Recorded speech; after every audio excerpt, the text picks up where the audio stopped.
نتیجے میں کیا ہوا؟ یہ ساری برائیاں لگ گئیں. اب آپ کو کہاں سے شروع کرنا پڑے گا؟ مجھے اور آپ کو شروع کرنا پڑے گا پہلے معاشرے میں سچے زیادہ کرنے پڑیں گے. اگر معاشرے میں 100% سچے چند لوگ بن گئے، اچھائی کا عمل شروع ہو جائے گا. اچھا، اگر میں یہ دیکھنا چاہتا ہوں میں سچا ہوں یا نہیں، اس کا طریقہ کار کیا ہوگا؟ مجھے ایک بات سمجھ میں آئی ہے. اس کا بہت اچھا طریقہ کار یہ ہے کہ میں اپنے بچوں سے پوچھوں کہ وہ مجھے سچا سمجھتے ہیں یا نہیں سمجھتے. کیوں؟ اس کی وجہ یہ کہ بچے وہ مخلوق ہیں جس سے جھوٹ بولنے میں بہت کم لوگ کتراتے ہیں. کہتے ہیں اگر تم نے یہ کیا نا تو ہم رات کو یہ کریں گے، اور رات کو نہیں کرتے. اگر تم نے یہ کیا تو ہم یہ کریں گے. بچے کا اعتماد اگر میری اور آپ کی بات پہ ختم ہو چکا ہے، اس کا مطلب ہے ہم جھوٹ بول رہے ہیں اور ہمیں پتہ بھی نہیں چل رہا. اور اگر ان بچوں کا اعتماد اتنا ہے کہ اگر آپ نے کوئی بات کہی تو وہ کہے گا یہ بات تو ہونی ہے چونکہ میرے باپ نے کہا ہے، اس کا مطلب ہے میں اور آپ سچے ہیں. یہ معیار ہے، چھوٹا سا معیار. صحیح. تو پہلا کام، آپ کسی بھی پروجیکٹ کو لے کر چلنا چاہ رہے ہیں، میری بات وہاں سے شروع ہوئی تھی پروجیکٹ سے. آپ کوئی بھی پروجیکٹ لے کے چلنا چاہ رہے ہیں، مدرسہ ہے، پتہ نہیں کوئی NGO ہے، کوئی آپ بلڈنگ کھڑی کرنا چاہ رہے ہیں، کچھ بھی کرنا چاہ رہے ہیں، پہلا کام کیا چاہیے؟ اعتماد. اعتماد کہاں سے آتا ہے؟ سچائی سے. سچائی کہاں سے آتی ہے؟ آپ چھوٹی چھوٹی بات میں غلط بیانی نہ ہونے دیں، آپ کی بات میں وزن آئے گا. اور مجھے ایک بات سمجھ میں آئی ہے کہ جو جتنا سچا ہوتا ہے خدا اس کی کہی ہوئی بات کو بھی صحیح کروا دیتا ہے. یعنی گویا خدا اس کی زبان کی حفاظت کرتا ہے کہ کہیں میرے مومن بندے کی بات جھوٹ نہ بن جائے. کہیں آپ کہہ دیں گے اور آپ نے صحیح اپنی دانش سے صحیح کہا ہوگا، جو غلط ہوگا آپ خدا اس کو بھی صحیح کروائے گا کہ نہیں یہ سچ بولنے والا ہے، اس کی بات کہیں جھوٹ نہ بن جائے گا. صحیح ہے. حتی الامکان کوشش کریں اس معاملے سے کسی طریقے سے فائدہ ہو جائے. اچھا، اب ایک اور بات میں آپ کی خدمت میں عرض کروں کہ جتنے لوگ یہاں بیٹھے ہیں اگر سب 100% سچے ہو گئے تو زیادہ سے زیادہ 10 سال میں شہداد کوٹ جنت بننا شروع ہو جائے گا، کنفرم. کیونکہ مجھے ایک بات سمجھ میں آئی ہے کہ معاشرے کو تبدیل کرنے کے لیے اکثریت کا اچھا ہونا ضروری نہیں ہے.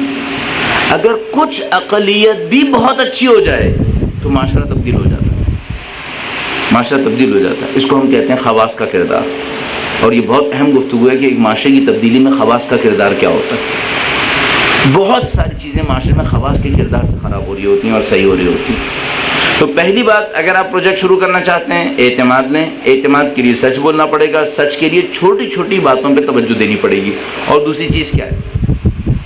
دوسری چیز آپ کا منصوبہ ہے. آپ کے پاس منصوبہ ہے یا صرف ایک اڑتی ہوئی فکر ہے؟ اگر صرف اڑتی ہوئی فکر ہے اس پہ کچھ نہیں ہوگا. منصوبہ چاہیے. منصوبہ کسے کہتے ہیں؟ منصوبہ اسے کہتے ہیں جس میں آپ کو اچھی طرح پتا ہو آپ یہاں سے شروع کریں گے، اگر یہ ہوا تو یہ کریں گے، یہ کریں گے، اور اگر یہ نہیں ہوا اس طرح سے ہوا تو آپ یہ کریں گے، یہ کریں گے، یہ کریں گے. ہر چیز آپ کے لیے کلیئر ہو. کوئی جگہ ایسی نہ ہو کہ اگر یہ نہیں ہوا تو نہیں معلوم کیا کروں گا. نہیں، یہ نہیں چاہیے. منصوبے میں ہر چیز کلیئر ہونی چاہیے. آپ کا ارادہ کیا ہے، آپ کے وسائل کتنے، آپ کے خرچے کتنے، کتنے متوقع وسائل آئیں گے، کتنے متوقع خرچے آئیں گے، کتنی رکاوٹیں آئیں گی، کتنی رکاوٹوں کو آپ جھیل پائیں گے، کتنی رکاوٹوں کو آپ نہیں جھیل پائیں گے. یہ سب چیزیں آپ کے منصوبے کا حصہ ہیں. اس کو ہم لوگ آسان کرنے کے لیے کہتے ہیں فیزیبلٹی رپورٹ. ہم لوگ کچھ آفیسز بنائے ہوئے ہیں جہاں پہ لوگوں کا آنا جانا بھی ہوتا ہے. تو ایک زمانے میں جب ہم لوگوں نے نیا وہ آفس بنایا تو ہر آدمی آ کر ہمیں ترکیب سناتا تھا. اب آپ لوگ یہ کرنا شروع کر دیں، اب آپ لوگ یہ کرنا شروع کر دیں. اچھا، ہم لوگ پہلے سنتے رہتے تھے کہ یار کوئی ہم چوراہا ہے کہ جو آتا ہے یہاں پہ ہمیں ایک ترکیب سنانا شروع کر دیتا ہے. اس کے بعد مجھے ایک بات سمجھ میں آئی کہ ان سب کا مقابلہ کیسے کرنا ہے. اب جو آ کے ترکیب دیتا تھا میں اس سے کہتا تھا ایسا کرو، ترکیب بہت زبردست ہے، 5 صفحے لکھ کے لے آؤ. اس ترکیب پہ 5 صفحے لکھ کر لے آؤ جس کے اندر اس ترکیب کی تفصیلات لکھی ہوں. شاید ہی کوئی واپس آتا ہوں. غائب. ترکیب دینے والے بہت ہیں لیکن آپ اس سے کیا منصوبہ بناؤ، ختم ہو گیا معاملہ. اب یہ غائب ہو چکا ہے. اس منصوبے پہ بتائیں اس منصوبے پہ کتنا خرچہ ہے، کیا لاگت ہے، کیسے آئے گی یہ لاگت، کہاں سے پوری ہوگی، تمہارا کردار کیا ہے. سب چیزیں آپ اس سے پوچھنا شروع کر دیں. آپ دیکھیں گے معاملہ ختم ہو چکا ہے، ہو جا چکا ہے. میری ٹریولنگ بہت زیادہ ہے، سفر بہت زیادہ ہے، پاکستان کے اندر بھی اور باہر بھی. اندر بھی سفر کرتا ہوں تو مجھے لوگوں سے بہت ملنے کا موقع ملتا ہے، تو ہر جگہ پر لوگ مجھے ترکیب دیتے ہیں، مولانا صاحب یہاں پہ یہ کام ہو سکتا ہے. میں سنتا ہوں ہاں بہت زبردست ترکیب ہے، 5 صفحے لکھنا، مجھے ای میل کر دینا، ختم، داستان پوری ہو گئی. ای میل کر دو، پوسٹ کر دو. مجھے پتہ ہے کہ بہت ساری ترکیبیں ہوائی فکریں ہیں، منصوبے نہیں ہیں. کچھ ہیں جو واقعاً منصوبے ہیں. اچھا اب مجھے اتنی مہارت ہو گئی الحمدللہ رب العالمین، جیسے کوئی منصوبہ دیتا ہے میں اس کو پیپر دیکھ کر بتا سکتا ہوں کہ یہ چلے گا یا نہیں چلے گا. بعض اوقات سامنے والے کو یہ بتانے کے لیے اس کے اندر پوٹینشل ہے کسی اور کام کا، یہ کہیں اور لگا ہوا ہے، اس کو یہ ثابت کرنے کے لیے کہ تم نہیں کر پاؤ گے، میں اس کو کچھ کہتا ہوں کہ کرو، میں ساتھ دوں گا. کچھ ہی مدت میں اس کو خود سمجھ میں آ جاتا ہے کہ میرا منصوبہ نہیں چلے گا، سب سمجھ میں آ جاتا ہے. پہلی چیز کیا چاہیے تھی؟ اعتماد. آپ کے اوپر اعتماد ہونا چاہیے. دوسری چیز کیا چاہیے؟ منصوبہ، پریکٹیکل منصوبہ ہونا چاہیے، عملی منصوبہ. ہوائی خیالی فکر یہ نہیں ہونی چاہیے. آپ کے پاس ہر چیز کلیئر ہونی چاہیے. آپ کیا کرنا چاہتے ہیں؟ آپ شہداد کوٹ کو 10 سال میں تبدیل کرنا چاہتے ہیں، منصوبہ بنائیں. کہاں سے شروع کریں گے؟ کس جگہ بعد میں جائیں گے؟ کہاں تک پہنچیں گے؟ آپ جتنے لوگ یہاں پر بیٹھے ہیں، آپ چاہتے ہیں اس علاقے میں بہتری آئے، منصوبہ بنائیں. منصوبہ ہمیشہ چھوٹی سی جگہ سے شروع کریں. مثال کے طور پر ایسے ہی میں عرض کر رہا ہوں، اگر میں ہوں کسی ایسی جگہ پہ تو میں کہاں سے شروع کروں گا؟ کچھ بھی نہیں کروں گا. میں ایک گلی پکڑوں گا، پہلے اس گلی کو صحیح کروں گا. ایک گلی سے اس گلی کی صفائی ستھرائی، اس گلی کی نکاسی، اس گلی کا پانی سب صحیح کرنے کی کوشش کروں گا. ایک گلی صحیح ہو گئی، پھر 10 گلیاں لائن میں لگیں گی کہ ہمیں صحیح کرو. آپ ایک گلی صحیح کرو،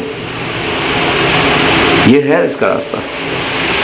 آپ چاہتے ہیں یہاں بہتری ہو جائے. آپ کیا چاہتے ہیں؟ آپ چاہتے ہیں پورے شہداد کوٹ کے اندر سبزہ ہی سبزہ ہو، درخت لگے ہوں، ہریالی ہو. آپ چاہتے ہیں یہاں پر صفائی ستھرائی ہو. آپ چاہتے ہیں زندگی اچھی ہو جائے. آپ چاہتے ہیں یہ جو کچھ آپ چاہتے ہیں پہلے اپنے گھر سے شروع کر لو. جو کچھ کرنا چاہتے ہیں اپنے گھر سے شروع کر لو. آپ کے گھر میں صفائی ہے، آپ کے گھر میں ہریالی ہے، آپ کے گھر میں فلاں ہے. جو کچھ آپ کے گھر میں ہو گیا پہلے، اب آپ کو پتہ چل جائے گا اس کی قیمت کیا ہے، کون کرے گا کون نہیں کرے گا. آپ کو اچھی طرح سمجھنا ہے. کیوں؟ آپ نے خود کر لیا نا، آپ نے خود کر لیا. معمولاً ہمارا طریقہ کار اب یہی ہے، معمولاً ہمارا طریقہ کار یہی ہے کہ ہم جو کام دینا ہو کہ بھائی لوگ یہ کریں تو ہم کہتے ہیں ایسا کرو، پہلے 3 مہینے ہم خود کریں گے.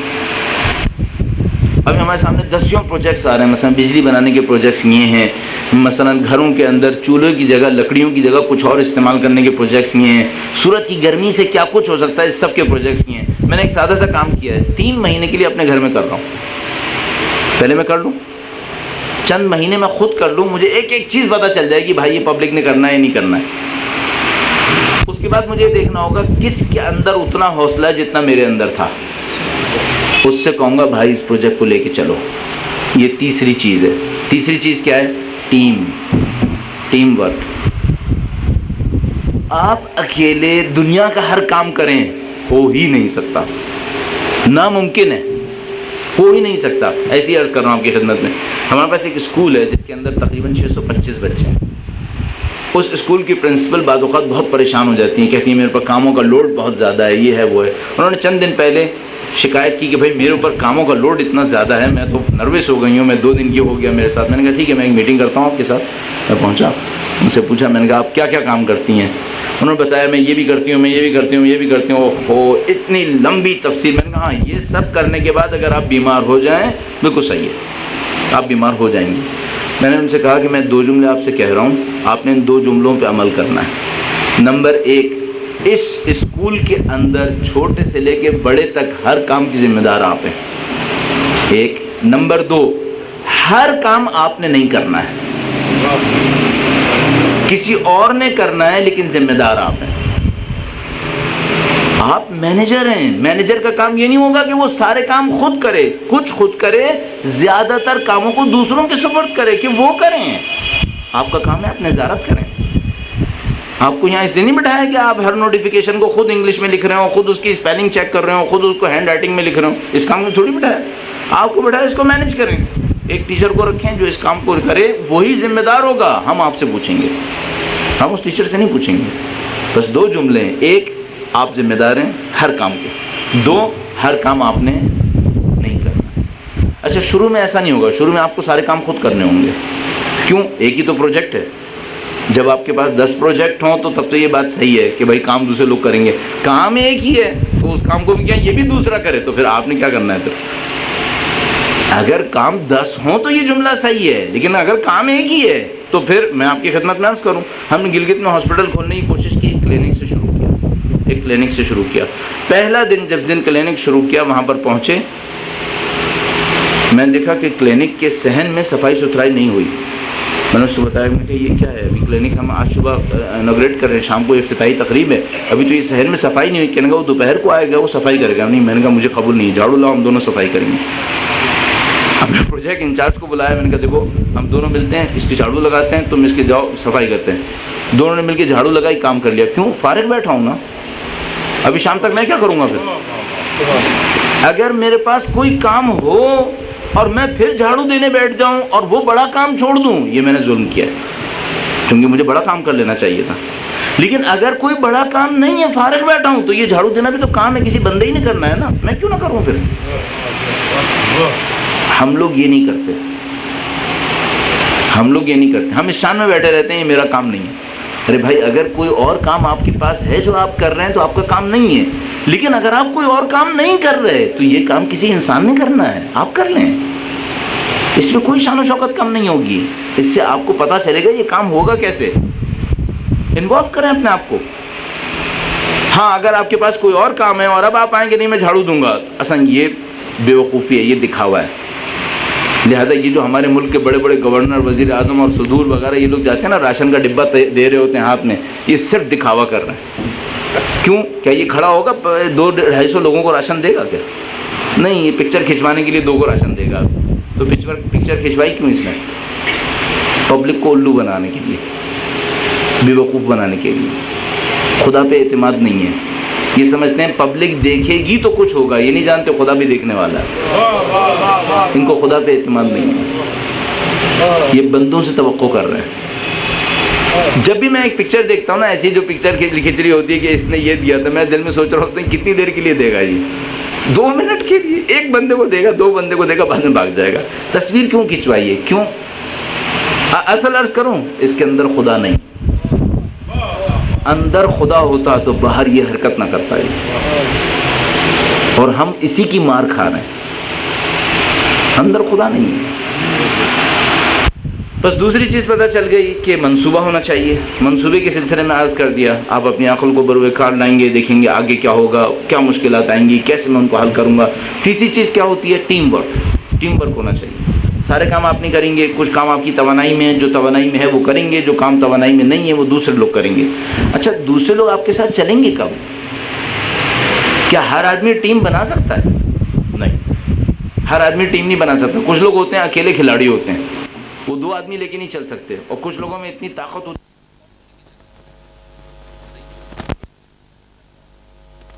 ٹیم. اگر دھوکے بازی پر ہو تو وہ تو کوئی بھی بنا لے گا, وہ کوئی مسئلہ نہیں ہے. اگر واقعی ٹیم کی بات ہو, جب وہ اپنے آپ کو اپنی ٹیم سے نیچے سمجھے تو ٹیم بنے گی, تب ٹیم بنے گی. اپنے مقدر کو اپنی ٹیم سے علیحدہ نہ کرے. کیا مطلب مقدر کو علیحدہ نہ کرے؟ مثلا فرض فرمائیے میرے گھر میں تو 10 کلو پڑا ہے, سامنے والے سے کہہ رہا ہوں, یہ صحیح نہیں ہے. جس دن آپ کا اور ہماری ٹیم کا مقدم ہے, ہماری ٹیم کے ساتھ مقدر ایک ہو گیا, اب لوگ اعتماد کریں گے. آپ نے نبی اکرم کے کتنے واقعات سنے, ایک واقعہ میں آپ کو سناتا ہوں, ٹیم ورک کے اوپر مبنی. درود بھیجیں محمد و آل محمد.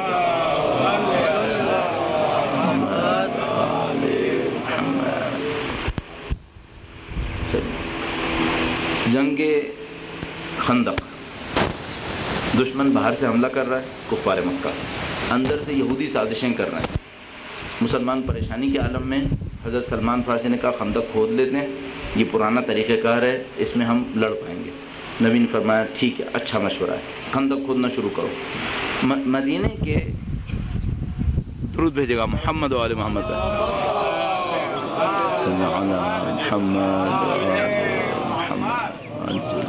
بار دیگر بلندتر صلوات. اللہم صلی علی محمد وآل محمد ظہور امام زمانہ بلندتر صلوات. اللہم صلی علی محمد وآل محمد وعجل.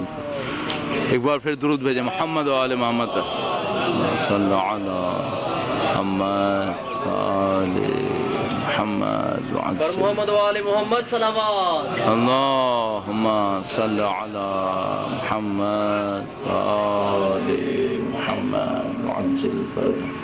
بجلی کے محکمے نے ایک کام بہت اچھا کیا ہے، لوگوں سے صلوات بہت بھجوائی.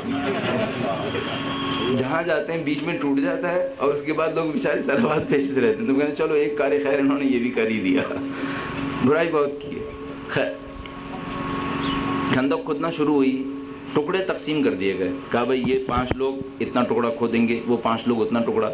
خود نبی نے اپنے ذمے میں کیا کام لیا؟ فرمایا میں بھی خندق کھودوں گا، میں بھی خندق کھودوں گا. خندق کھودنے کھڑے ہو گئے. اچھا اب کھانا پینا کم ہو گیا، باہر دشمن اندر بھی دشمن، وسائل بہت کم، کھانا پینا کم ہو گیا، لوگ بھوکے بھی تھے اور خندق بھی کھود رہے تھے. دستور تھا اس زمانے میں پیٹ کے اوپر ایک پتھر باندھ دیتے تھے تاکہ ذرا سختی سی آ جائے. لوگ نبی اکرم کے پاس آئے گا اللہ کے نبی بہت سخت وقت آیا ہے. نبی اکرم نے اپنا شکم دکھایا، کہا دیکھو میرے بھی پتھر بندھا ہوا ہے، سخت وقت. اس سخت وقت میں ایک گروپ خندق کھودتے کھودتے ایک پتھر پہ پہنچا. اس پتھر کو لاکھ جتن کیا کسی طرح توڑ دیں نکال دیں، نہیں نکلا. بیچارے وہ لوگ شکست کھا گئے. نبی کے پاس آئے گیا اللہ کے نبی ایک پتھر آیا ہے، ہم لوگ بے جان ہو گئے، اس کو ہم نہیں اتار پا رہے. اللہ کے نبی نے فرمایا کوئی بات نہیں میں آتا ہوں. اللہ کے نبی تشریف لائے. اچھا اب ہم لوگ کیا سوچ رہے ہوں گے انہوں نے کیا کیا ہوگا؟ انہوں نے کہا ہوگا باذن اللہ اے پتھر نکل جا. نہیں کہا. کوئی دعا پڑی ہوگی کہ وہ پگھل جائے؟ نہیں. اللہ کے نبی تشریف لائے. اب لوگ دیکھ رہے ہیں کیا کریں گے. اللہ کے نبی فرمایا مجھے کدال تو میں مارتا ہوں. ارے لوگوں نے کہا یہ کیا ہوا؟ ہم تو سوچ رہے تھے حضرت جبرائیل سے کہیں گے کہ آؤ اپنا پر مارو اس کو نکالو. نہیں کیا. کہا نہیں تم کیا سمجھ رہے ہو، کام ہونا ہے، کام میں بھی کام کروں گا. کدال تو میں ماروں گا. کدال کو لے کے مارا. اچھا اب پتھر کو ٹوٹنا چاہیے نہیں ٹوٹنا چاہیے؟ ٹوٹنا چاہیے. نہیں ٹوٹا. نہیں ٹوٹا. ایک کدال مارا نہیں ٹوٹا. اس میں سے چنگاریاں نکلی. جب لوہے پڑتا ہے زور سے تو چنگاری نکلتی. چنگاری نکلی تو اللہ کے نبی نے کیا فرمایا؟ اس زمانے میں 2 سپر پاور تھیں، ایک ایران اور ایک روم. جیسے ہم نے امریکہ اور روس تھی ایک زمانے کے اندر، اب تو دونوں ختم ہو گئے. اس زمانے میں 2 سپر پاور تھیں، ایران اور روم. نبی اکرم نے پہلی ضرب لگنے پر فرمایا چنگاریاں نکلی. اچھا ان چنگاریوں کے نکلنے پہ کیا ہوا ہوگا؟ جتنے مسلمان کھڑے ہوں گے ان کی ہمتیں اور ٹوٹ گئی ہوں گی کہ بھائی یہ کیا ہوا، ہم سے نہیں ٹوٹا تھا، کوئی بات نہیں، یہ تو معاملہ ہی ختم ہوں گے اب تو. جب چنگاریاں نکلی اللہ کے رسول نے فرمایا ان چنگاریوں کی روشنی میں تمہارے ہاتھوں ایران فتح ہوتے دیکھ رہا ہوں. تمہارے ہاتھوں ایران فتح ہوگا. دوبارہ کدال ہاتھ میں لیا، بسم اللہ، دوبارہ کدال مارا، پھر نہیں ٹوٹا، پھر چنگاریاں نکلی. فرمایا مسلمانوں مطمئن رہو ان چنگاریوں کی روشنی میں نے تمہارے ہاتھوں روم فتح ہوتے دیکھا ہے. تیسرا کدال مارا، پتھر ٹوٹ گیا. یہ ٹیم ورک ہے. آپ اپنا مقدر علیحدہ نہ کریں، اپنے مقدر کو ساتھ رکھیں. اگر ڈوبنا ہے تو سب ساتھ ڈوبو. آؤ. اگر دشمن سے لڑنا ہے پھر سب ساتھ مل کے لڑو. چلو. اگر پاکستان کے حالات خراب ہیں پاکستان چھوڑ کے بھاگ جاؤں، اس کا مطلب ہے معاملہ صحیح نہیں. اگر خراب ہے تو ٹکو یہاں پر، مصیبتیں اٹھاؤ پھر یہاں پر. آؤ دیکھو کیا ہو رہا ہے، پبلک جتنا جھیل رہی ہے وہ آپ بھی جھیلو نا. پھر اگر کراچی میں سیکیورٹی نہیں ہے اور میں نے اس کا حل یہ نکالا کہ میں سوئٹزرلینڈ چلا جاتا ہوں، پھر میں کراچی کے لیے کچھ کروں گا کیا؟ نہیں کر سکتا. کیوں؟ میں بھاگ گیا. مجھے کھڑا ہونا چاہیے تھا. اگر 3 دن وہاں پہ لوگ گھر سے نہیں نکل رہے، میں بھی گھر سے نہ نکلوں، پھر دیکھوں پتہ چلے گا نا کیا ہو رہا ہے اندر، لوگ کیا جھیل رہے ہیں. آپ مقدر کو علیحدہ نہ کریں. میرے اور آپ کے سارے اکاؤنٹس باہر ہوں، میرے اور آپ کی ساری زمینیں باہر ہوں، اور میں اور آپ پبلک سے کہیں ہمارا ساتھ دو. کس بات کا ساتھ دو؟ کہاں کا ساتھ دو؟ ساتھ تو اس وقت دوں جب آپ بھی میری طرح مر رہے ہو. میں بھوکا ہوں آپ بھی بھوک اٹھاؤ نا. میں مصیبت میں ہوں آپ بھی مصیبت اٹھاؤ. اس وقت ساتھ دینا ہے، اس کے بغیر ساتھ دینا نہیں ہے. اللہ کے رسول نے کیا کیا؟ مکے سے تشریف لائے مدینے تشریف لائے تو کیا کیا؟ اپنی اولاد کو مکے میں چھوڑ دیا، خود مدینے آئے. نہیں، سب کو لے کر مدینے آئے. اس کے بعد جب کوئی مصیبت پڑی اپنی اولاد کو خود خطرے میں ڈال دیا. سب سے بڑی مصیبت جس کے اندر بہت کچھ ہو سکتا تھا اور اللہ کے نبی نے سارے خطرات لے لیے، وہ مباہلہ کا میدان تھا. نبی ان لوگوں کو لے کر آئے کہ اگر خدا نہ کرے کچھ ہو جاتا تو نبی کے پاس کچھ نہیں تھا. پھر نبی ان کو لے کے میدان میں آ گئے. خطرناک جگہ کے اوپر ان کو لے کر آئے جو نبی کی کل کائنات تھی. نبی کی کل کائنات یہی تھی. اصل نبی کی نسل، نبی کا خاندان، نبی کی دولت مال جو کچھ تھا وہ یہی تھا، ان کی آل اولاد. اس سب کو لے کر میدان خطر کے اندر کود پڑے. اور کسی نے کہا بھی کہ ہم ساتھ آئیں، فرمایا نہیں ساتھ نہیں آؤ، ہم جائیں گے، بس اس مصیبت کو ہم اٹھائیں گے. یہ لیڈر ہے، اس کا لوگ ساتھ دیں گے. یہ ٹیم ورک ہے، یہ ٹیم ورک کی انتہا ہے. ابھی ماہ رمضان کے اندر سورہ مزمل کی ایک جگہ تشریح کر رہا تھا میں، تو سورہ مزمل کی تشریح میں اب تک سب یہ پڑھتے تھے اور میں بھی پڑھتا تھا کہ اے چادر اوڑھنے والے، جس نے چادر اوڑھی ہوئی. تو میں نے دیکھا بھائی یہ مزمل مدثر صرف چادر اوڑھنے والا ہی ہے اور کچھ نہیں ہے. اچھا بعض اوقات پریشان بھی ہوتا تھا کہ یار اللہ کو خطاب کرنا تھا تو چادر کا اوڑھنے کا خطاب کیا، بس اس سے زیادہ اور کچھ بھی ہونا چاہیے اس کے پیچھے. پھر میں نے دیکھا مزمل کا مطلب عربی میں، قدیم عربی زبان میں ہوتا کیا ہے. ایک کتاب تھی، وہاں سے ایک ریفرنس نکلا، اس نے لکھا کہ مزمل کیا ہوتا ہے.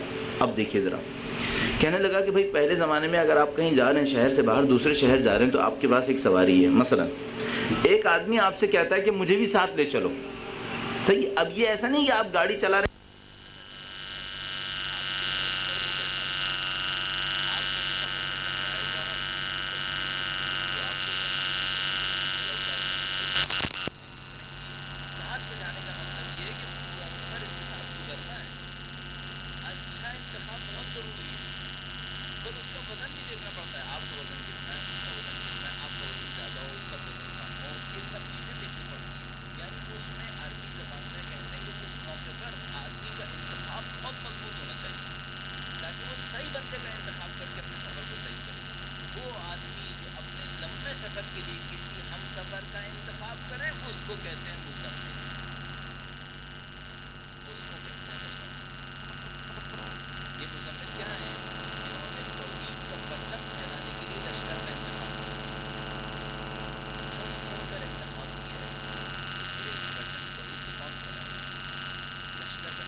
صلاحیتوں کو استعمال کیا ہے کہ میرے لشکر کے اندر اچھے لوگ ہیں.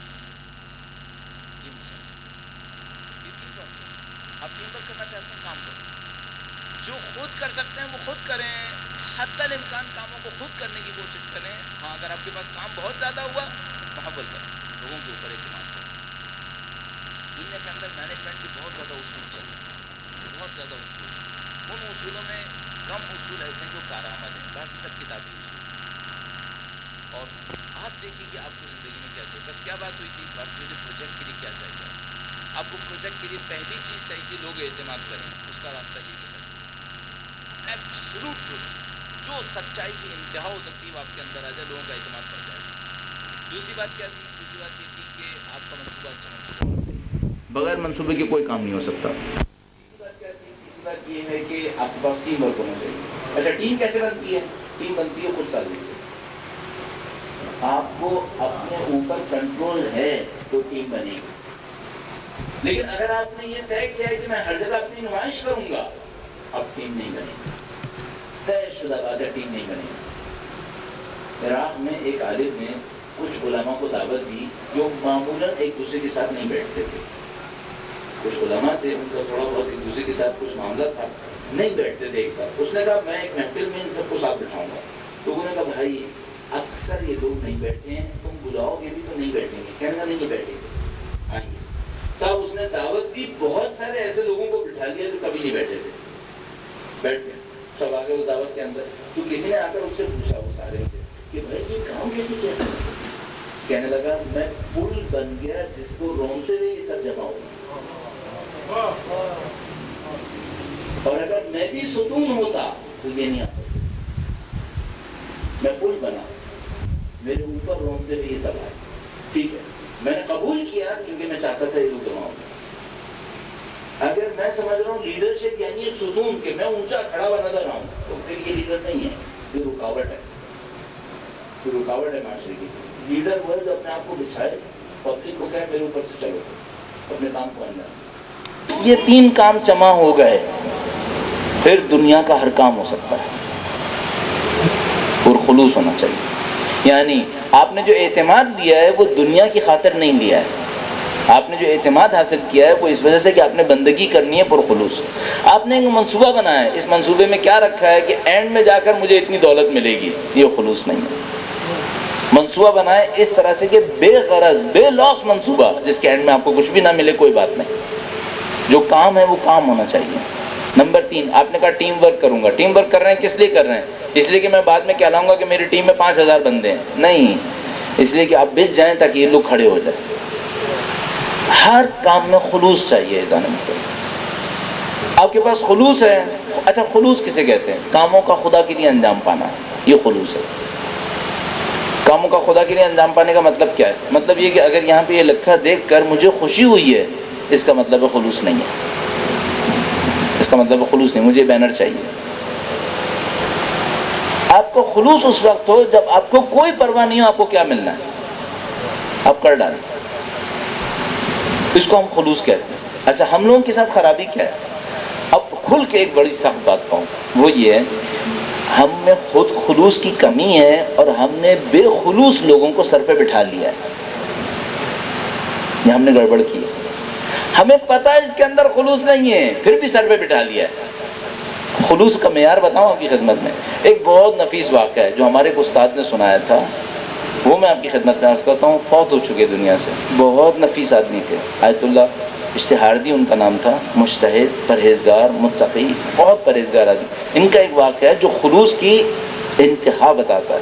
خلوص کسے کہتے ہیں؟ اس کو خلوص کہتے ہیں. وہ میں آپ کی خدمت میں عرض کرتا ہوں. واقعہ مشہد مقدس کا ہے. 8ویں امام کی بارگاہ پر اظہار عقیدت کے لیے درود بھیجیں. محمد و آل محمد صلی اللہ علیہ محمد. کہنے کہ میں ایک دن روزے سے باہر نکل رہا تھا, ایک بوڑھی سی عورت آئی. اس نے کہا تم طالب علم ہو, امامہ باندھے ہوئے تھے. کہا تم طالب علم ہو, مجلس پڑھتے ہو؟ ہاں مجلس پڑھتے. کہنے کہ میرے گاؤں میں آؤ گے مجلس پڑھنے کے لیے؟ آئیں گے, کیوں نہیں آئیں گے, آ جائیں گے. کہنے کی کہ ٹھیک ہے, تو ایسا کرو فلاں جگہ پہ میرا گاؤں ہے, دور, بہت دور بتایا, فلاں جگہ پہ گاؤں ہے, تم آنا اس تاریخ کو, اور میں انتظار کروں گی مجلس کے لیے آنا. کہنے کہ ٹھیک ہے میں چلا جاؤں. اس دن صبح جلدی میں نکل گئے, کافی دور اس نے جگہ بتائی تھی. کہنے کہ میں جلدی میں نکلا اور لمبا سفر, کئی چیزیں بدلتے ہوئے, مثلا پہلے بس سے گئے, پھر تھوڑا سا یہ, پھر تھوڑا سا وہ, پھر پیدل یہ وہ, پتہ نہیں کیا کچھ مصیبتیں جھیلتے ہوئے کہنے کہ میں گاؤں تک پہنچ گیا. اچھا, کہنے کہ جب ہم گاؤں میں پہنچتے ہیں اور کوئی پروگرام ہونا ہوتا ہے تو ہمیں گاؤں کے داخل ہوتے ہی پتہ چل جاتا ہے کہ آج پروگرام ہے, کچھ ذرا ہے, ہلچل ہو رہی ہوتی ہے, کچھ مثلا چوک پڑی بھی ہوتی ہے, جیسے ہم لوگ کیا چوک ڈالتے ہیں یہ وہ. تو انہوں نے کہا اندازہ ہو جاتا ہے کہ کچھ پروگرام ہے. نہیں, وہاں کوئی اثر نظر نہیں آ رہا تھا. میں حیران کہ بھائی اس نے تو کہا تھا کہ پروگرام ہے اور یہ تو بلا لیا اس نے, اور ہم اتنی دور سے آ بھی گئے. کہنے کہ میں وہاں پہنچ گیا, اب میں گلیوں میں گھوم رہا ہوں, دیکھ رہا ہوں کچھ ہے ہی نہیں. جو ہم لوگوں کے حساب سے مثلا شامیانہ, ٹینٹ, کوئی قنات, کوئی کچھ بھی نہیں, نظر ہی نہیں آ رہا. اب کہنے کہ بڑا پریشان ہوا. پھر میں نے بچوں سے, لوگوں سے پوچھنا شروع کیا, بھائی اس طرح کی ایک عورت ہے یہاں رہتی ہے, کہیں غلط گاؤں میں تو نہیں آ گیا؟ انہوں نے بتایا نہیں ہے ایسی, وہ فلاں علاقے میں رہتی ہے, فلاں وہ گھر کے اندر ہے. تو کہنے کہ میں اس گھر پہ پہنچا, دیکھا وہاں پر بھی کچھ نہیں, آثار ہی نہیں کسی پروگرام کی. کہنے کہ میں گھر میں گھٹگھٹایا, وہ عورت نکلی. کہنے اچھا ہوا تم آ گئے, میں تمہارا انتظار کر رہی تھی. اب یہ سوچ رہے ہیں انتظار کس بات کا, بھائی پروگرام تو ہے ہی نہیں. کہنے وہ گئی, اس نے ایک کمرے میں مجھے بٹھایا اور ایک کرسی رکھی ہوئی تھی, کہا بیٹھ جاؤ اس کے اوپر. بیٹھ گیا. کہنے کی شروع کرو,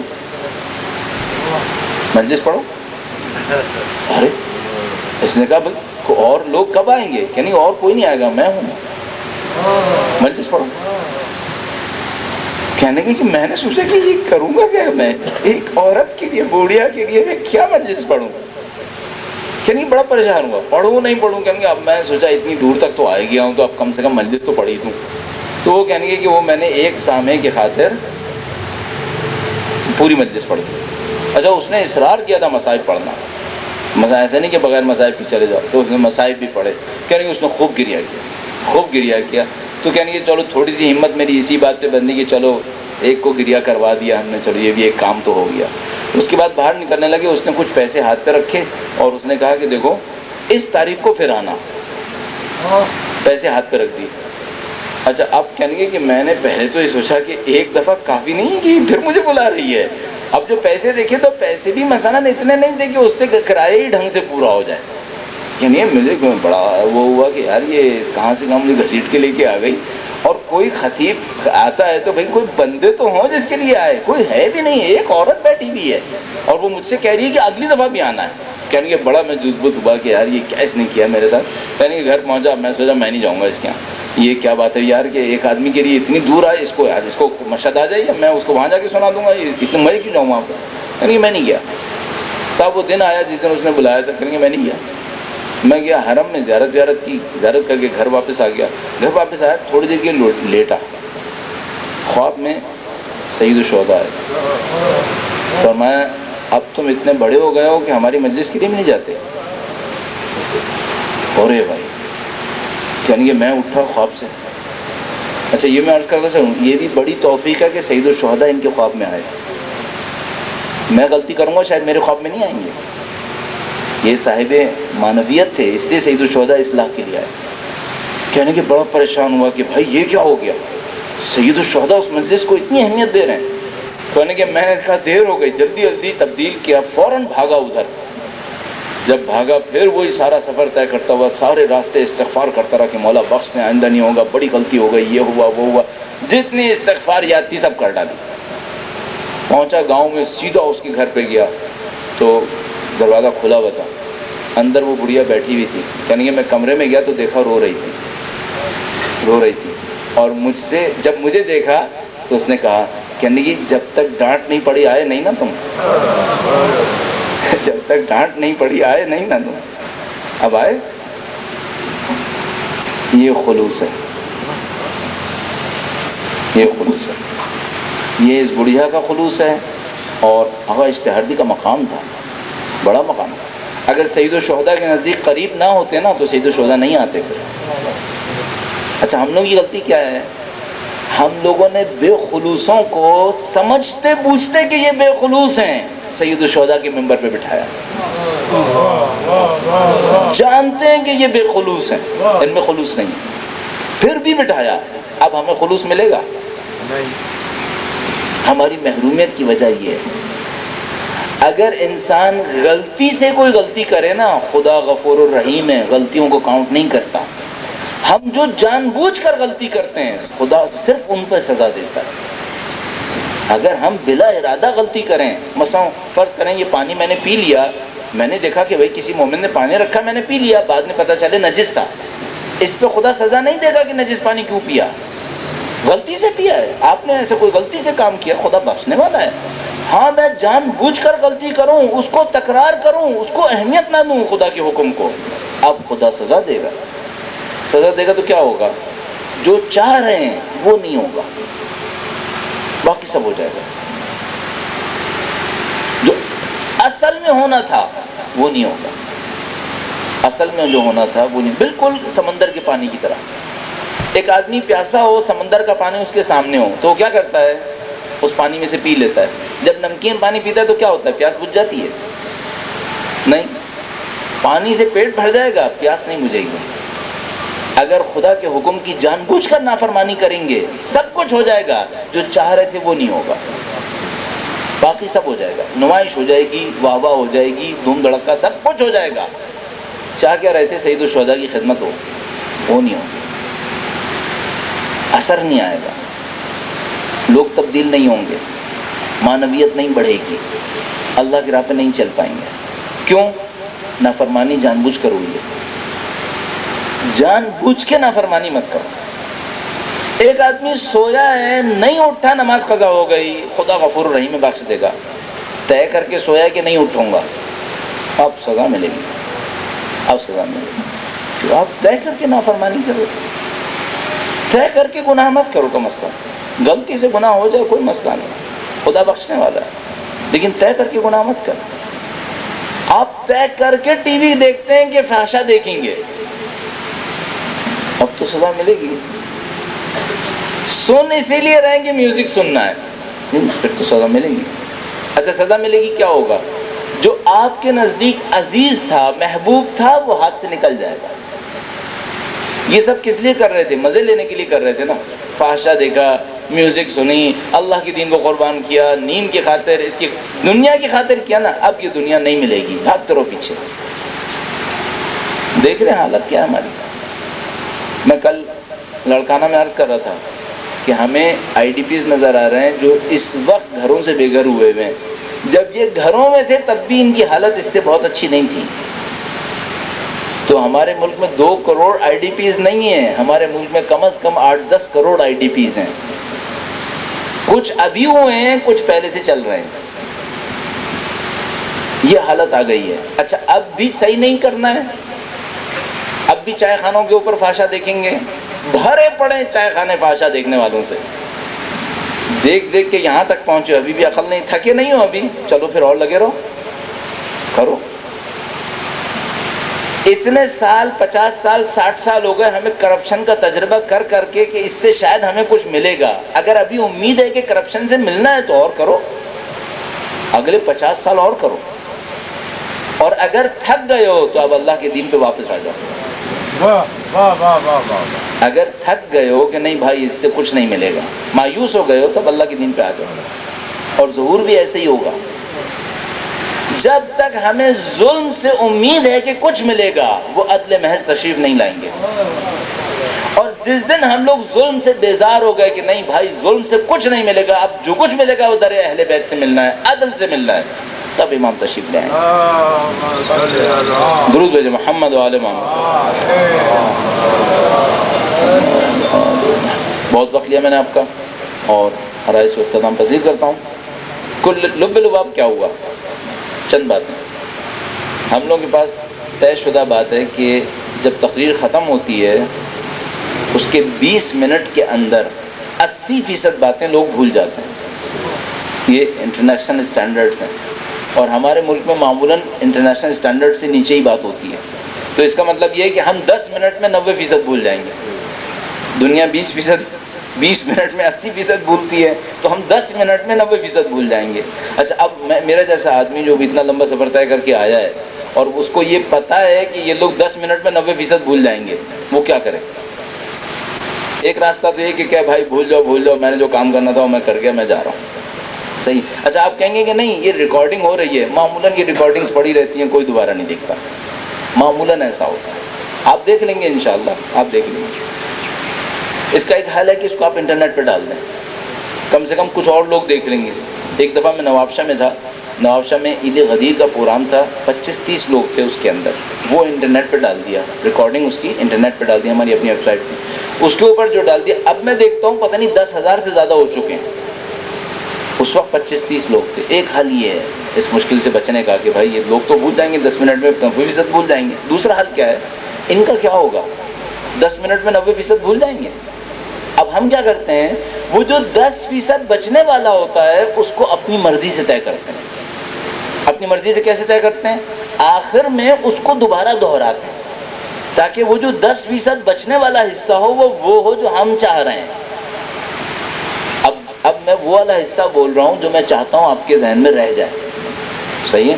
اور یہ اس ہوشیاری کی خاطر بول رہا ہوں تاکہ یہ رہ جائے، ایسا نہ ہو کہ باقی چیزیں ادھر ادھر کی رہ جائیں۔ اچھا کچھ چیزیں لوگوں کے ذہن میں ویسے ہی رہ جاتی ہیں، کیا رہ جاتا ہے؟ واقعات رہ جاتے ہیں۔ میں نے ابھی آپ کو واقعہ سنا ہے نا، یہ آپ کے ذہن میں رہ جائے گا، 10 سال بعد بھی کہیں ملیں گے تو آپ میں سے کوئی نہ کوئی دہرا دے گا کہ یہ آپ نے سنایا تھا۔ واقعات رہ جاتے ہیں، مفہوم نکل جاتے ہیں۔ مفہوم کو باقی رکھنے کے لیے ہم آخر میں اس کے اوپر اصرار کرتے ہیں تاکہ وہ باقی رہے۔ وہ کیا تھا؟ اب اس کو بھی ترکیب ہے، اس کی بھی ایک، وہ کیا ہے؟ مفہوم کو اگر تصویر میں لے آؤ تو باقی رہتا ہے۔ اس کو ہم کہتے ہیں معقول کو محسوس کرتے ہیں، جو عقل میں آنی تھی وہ اگر حس میں لے آئیں تو باقی رہتا ہے۔ تو اب میں نے کیا کیا ہے، دیکھیں شروع سے میں نے آپ کے ساتھ ایک ترکیب کی ہے۔ وہ کیا؟ جو میں نے مفہوم دینا تھا اس کو ایک تصویر میں رکھا ہے۔ وہ تصویر کیا تھی؟ ایک ٹرائنگل جو دائرے میں ہے، صحیح؟ اس ٹرائنگل کے 3 کونے ہیں، ایک میں نے کہا تھا اعتماد، دوسرے میں منصوبہ، اور تیسرے میں ٹیم ورک۔ یہ ٹرائنگل ہے اور یہ ایک دائرے کے اندر ہے۔ وہ دائرہ کیا تھا؟ اللہ کا خلوص۔ صحیح. اب مفہوم کو میں نے کیا کیا، محسوس کر دیا. آپ کے ذہن میں ایک تصویر رہ جائے، جس کے ذہن میں وہ تصویر رہ گئی اس کے ذہن میں اجمالاً مفہوم رہ جائے گا، ایک تکون ایک دائرے کے اندر. تو شاید رہ جائے گا کہ اصل بات کیا تھی. اور بیچ بیچ میں کچھ باتیں امپورٹنٹ ہوئی ہیں جو مس ہو جائیں گی، کچھ باتیں ہوئی ہیں جو امپورٹنٹ تھیں لیکن مس ہو جائیں گی. مثلا شاید آپ کے ذہن میں رہ جائے کہ میں نے پل بننا ہے جس پر سے لوگوں نے گزرنا ہے. یہ امپورٹنٹ بات ہے، یہ آپ کے ذہن میں رہنا چاہیے. آپ نے ستون نہیں بننا ہے، آپ نے پل بننا ہے جس پہ لوگوں نے گزرنا ہے. ایک بات کے لیے ہمیشہ تیار رہے، جو بھی معاشرے کے لیے کام کر رہا ہے، گالیاں بہت پڑیں گی، اس کے لیے ہمیشہ تیار ہے. اگر کوئی کہنا میری ٹوپی سیدھی، میرے کپڑے صاف، میرے اوپر کریز صحیح بالکل، اور میں معاشرے کے لیے کام کروں گا، نہیں ہوگا. یہاں گالیاں پڑتی ہیں. جو بھی معاشرے کے لیے کام کرنا چاہتا ہے پہلے دن سے تیار رہے، صحیح کرے گا تب بھی، غلط کرے گا تو تب تو یقیناً گالیاں پڑیں گی. صحیح. تو اگر یہ بھی قربانی دینی پڑے گی، اس کے بغیر کوئی کام نہیں ہو سکتا. ٹھیک ہے. اور اس بیچ میں اور بھی بہت ساری باتیں ہیں. پرخلوص ہونا چاہیے مجھے اور آپ کو. نبی اکرم کا جنگ خندق والا واقعہ میں نے آپ کو سنایا، آپ کی خدمت میں عرض کیا. یہ ان عالم دین کا واقعہ سنا ہے جو خلوص کے ساتھ کام کرنے والے. اور ایک بہت امپورٹنٹ بات آپ کی خدمت میں عرض کی تھی، وہ مس نہ ہو جائے. وہ یہ کہ جہاں کہیں جان بوجھ کر نافرمانی کریں گے، جس چیز کی خاطر کر رہے تھے وہ ہاتھ سے جائے گی. جس چیز کی خاطر جان بوجھ کے نافرمانی کی ہے وہ ہاتھ سے جائے گی. مثلا ہم نیند کی خاطر صبح کی نماز چھوڑتے ہیں. اب آپ مطمئن رہیے گا آپ کو اچھی نیند نصیب نہیں ہونی ہے. نیند کی خاطر خدا کا حکم چھوڑا تھا نا، یہ اچھی نیند نصیب نہیں ہونی ہے. ایک سرا بجلی والوں کے ہاتھ میں ہے، 3 بجے بجلی بھیج دے گا، اب سو لو. اچھی نیند نصیب نہیں ہونی ہے. کیوں؟ حکم خدا توڑا ہے. حکم خدا توڑا. آپ حکم خدا مت توڑو. جان بوجھ کر اللہ کا کوئی حکم پامال نہ کرنا. نصیب اچھے ہیں پھر ہم سب. خدا سے دعا کرتے ہیں پروردگارا تو جو واسطہ محمد و آل محمد کا اس خلیل کو ہم سے قبول فرما. اے پاک پروردگار ان کی نورانیت سے ہمارے دلوں کو منور فرما. اے پاک پروردگار ان کے نام کے صدقے میں اتحاد وحدت نصیب فرما.